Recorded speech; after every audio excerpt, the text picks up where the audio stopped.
Eşeğin balasına ne diyorsun? Havala. Qoduq. Naxçıvan ləhcəsi ilə Talış ləhcəsini müqayisə edək. Eləyək də. Niye? Çörəyə nə diyorsun?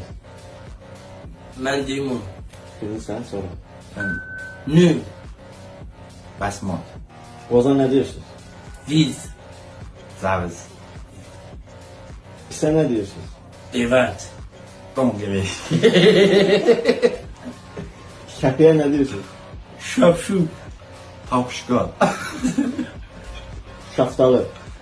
Huşdili. Hülü.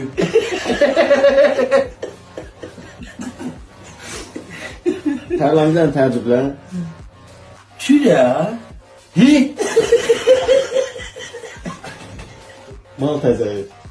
Mal tazeyine ne dedi? Bu nasıl sualdı? Bu başta da sual. Nə dedi? Şeyden mal tazeyine ne dedi? Bu başta da sual. Abi. Sizde ne dedi? Kəlmə. Kerem.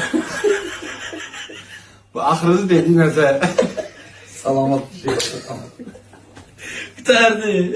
Gitti.